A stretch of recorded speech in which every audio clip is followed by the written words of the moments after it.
dia minta, dia ada balas dendam ke orang itu, melakukan ikatan dengan yang gaib gitu. Katanya tolong aku gitu, tolong aku.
Selamat malam sahabat Restu dimanapun kalian berada. Kembali lagi bersama Restu Wahyu Channel. Dan kali ini edisi penelusuran kali ini berada di Kabupaten Purbalingga, tepatnya di Bukateja.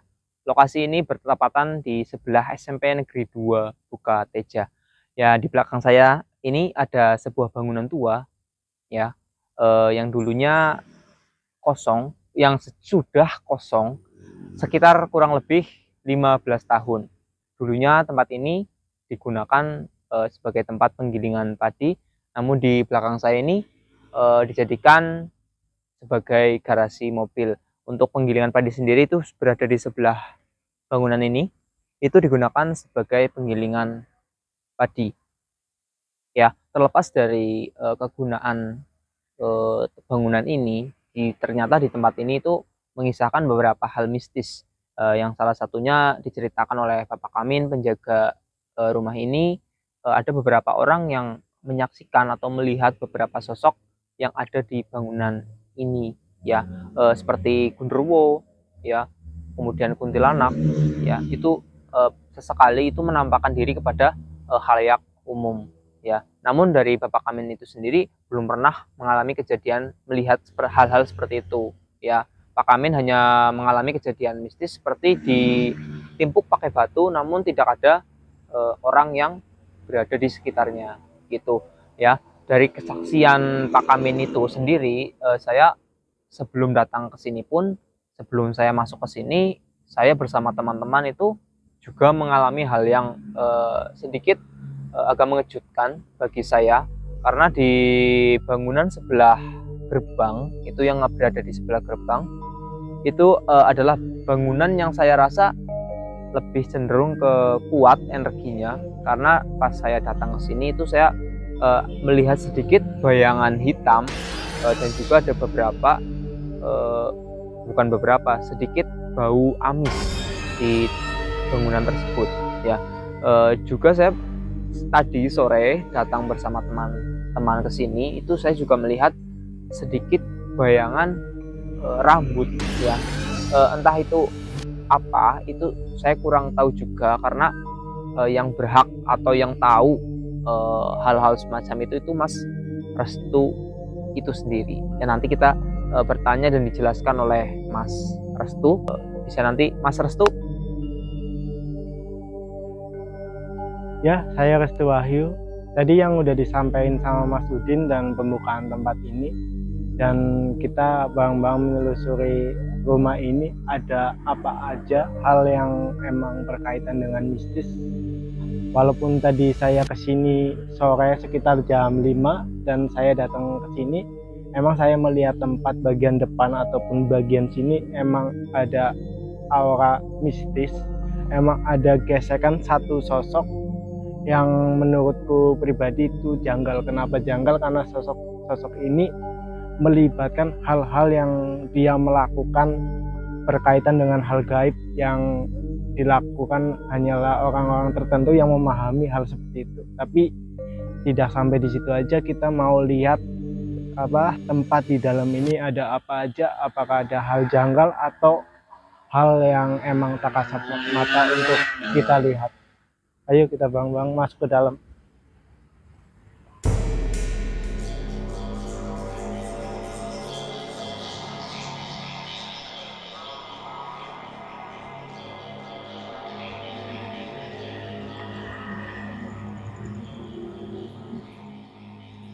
Emang udah bangunannya udah agak sedikit lama, juga banyak ada hewan-hewan kampret ataupun kelawar ataupun kalong. Emang udah kosong sekitar 15 tahun ya tadi ya, Din? Betul. Dan di sini kalau auranya, kalau saya lihat emang ada satu lingkaran gesekan gaib ataupun emang satu penghuni-penghuni tertentu emang membatasi dengan kita sendiri sebagai manusia, karena dia juga punya privasi pribadi dia sendiri gitu. Kalau menurut saya pribadi, kalau di tempat bagian sini ataupun di bagian sana, kalau di sana cenderung kayak sosok di dekat itu pohon itu kayak cewek perempuan, mungkin dia korban ataupun kecelakaan yang di bagian depan yang kata tadi Pak Amin sendiri pernah mengalami bukan sosok sih, perempuan lagi berkendara motor itu nabrak mobil, dan dia kalau saya lihat itu mengenaskan sekali. Itu bagian sini itu udah nggak berbentuk badan, dan emang dia di bagian situ dia hanyalah bungkuk. Kalau saya praktekin seperti ini, dia kayak gini, tapi dia madep sana loh, Din, ngerti nggak madep sana?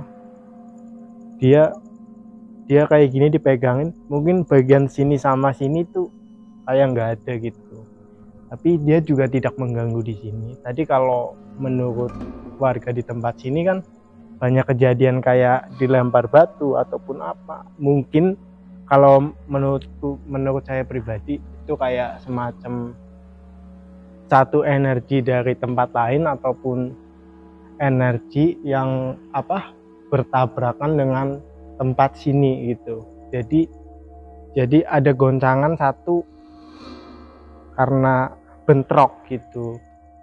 Tapi kalau sosok genderuwo, siapa tahu kita bisa coba kita ke sana. Emang udah nggak terurus ya, banyak rumput.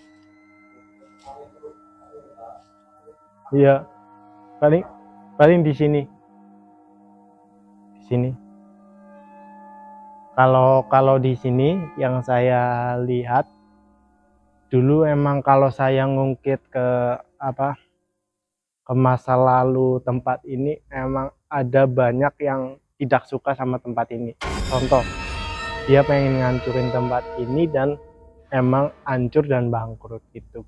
Berarti banyak orang yang mungkin berbuat yang jahat ataupun ngasih kiriman ataupun emang dia pakai ritual tertentu untuk menghancurkan sesuatu, ibaratnya usaha orang, itu juga bisa jadi.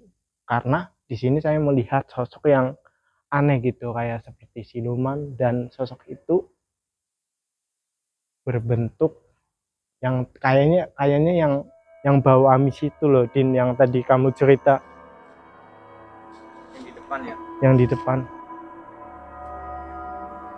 Yang di depan bagian sana tadi. Itu sosok. Itu tempatnya di dekat kamar mandi yang tadi kita lihat. Itu di sana. Terus dia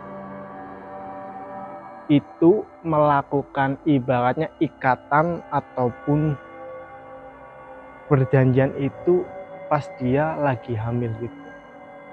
Jadi dia minta ke kayak orang pinter ataupun orang emang bisa lah dalam bidang seperti itu, dia minta dia ada balas dendam ke orang itu. Tapi dia tadi cerita katanya di tempat itu tuh, yang rumah itu, dia dulunya itu pokoknya melakukan ikatan dengan yang gaib gitu. Tapi itu tidak ada sangkut pautan dengan tempat ini gitu. Dia cerita katanya tolong aku gitu, tolong aku.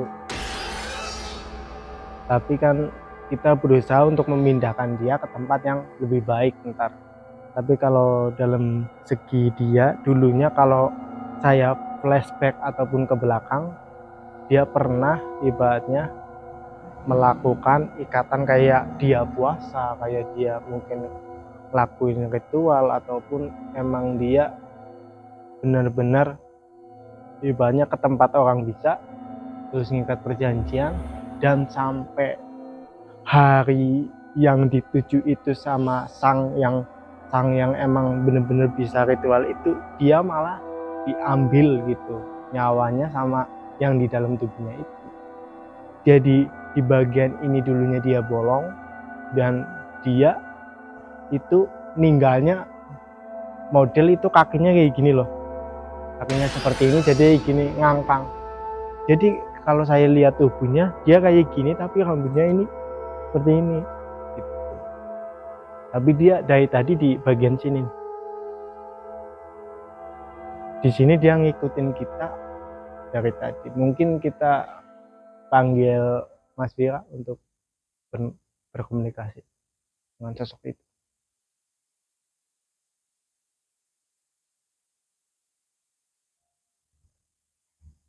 Mas Vira, selamat malam. Oh, malam ya. Aduh.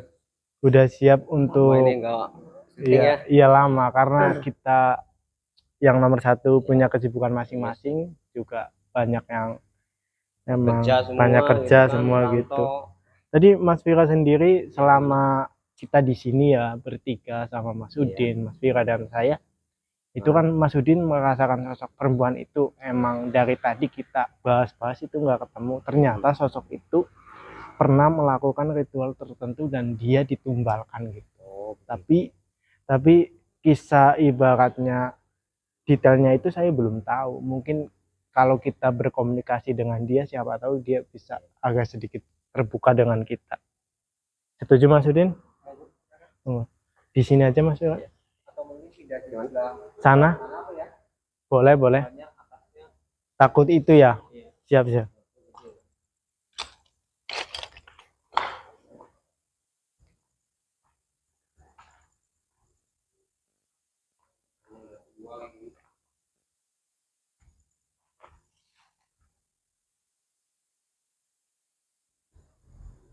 Mas Mira pakai filter dulu. Ada di tas Mas.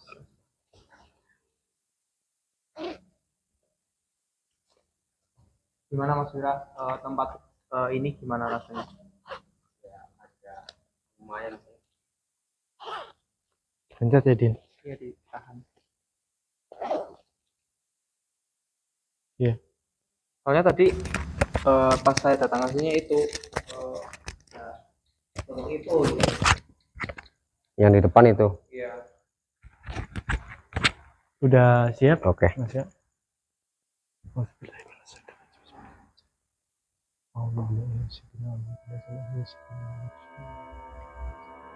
Assalamualaikum warahmatullahi wabarakatuh.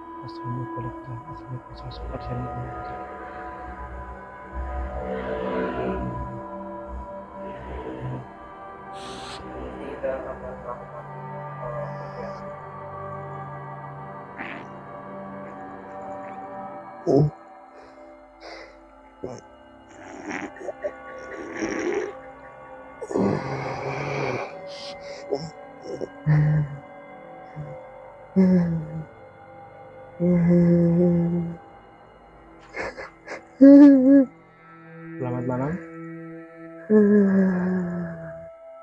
Jadi Mbak yang di situ ya? Iya, Udah lama. udah. Boleh diceritakan awal mulanya? Seperti apa? Sedih. Hmm? Sedih. Sedih, iya. Emang benar melakukan hal seperti itu? Pesan buat kita gimana? Apakah mbaknya pengen pindah atau gimana? Iya, nggak betah di sini. Nggak betah. Gak betah? Kok bisa di situ? Di situ.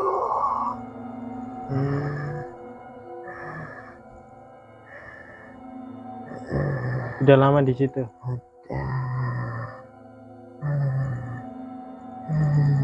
Itu kenapa pas dulu tadi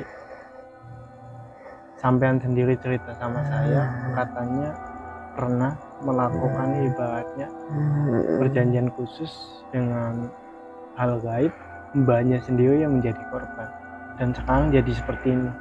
Boleh diceritakan awal mulanya kemana, ataupun ke gunung ataupun ke tempat mana gitu? Iya, diritualkan ke gunung. Terus?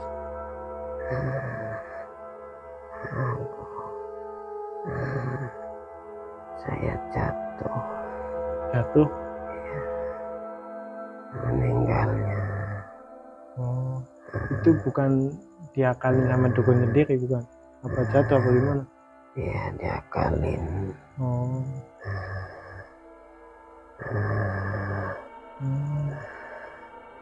Udah lama kejadiannya?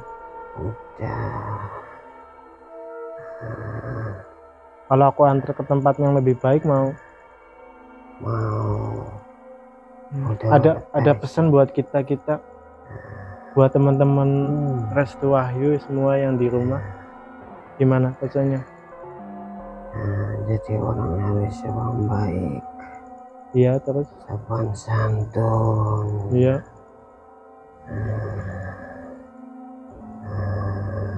Terus? Pokoknya jadi orang baik.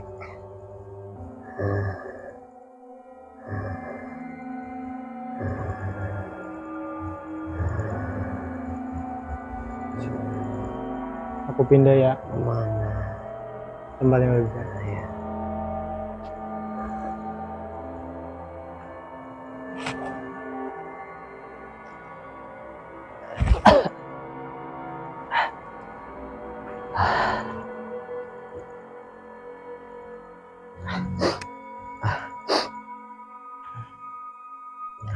Panas ya? Panas. Itu panas banget.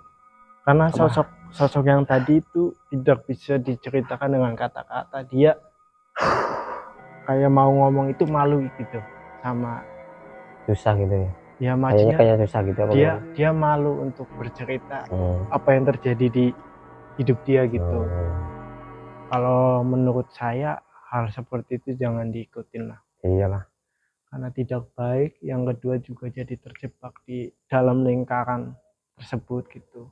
Dia juga nggak bisa masuk sini karena ada satu lingkaran emang tempat khusus untuk itu ya. Iya kayak sosok gede tinggi apa di bagian sana. Di pojok gitu. itu. Di pojok situ gitu. Ya dari pembahasan Mas Restu itu sendiri memang ada sosok yang di sini seperti kuntilanak hamil ya.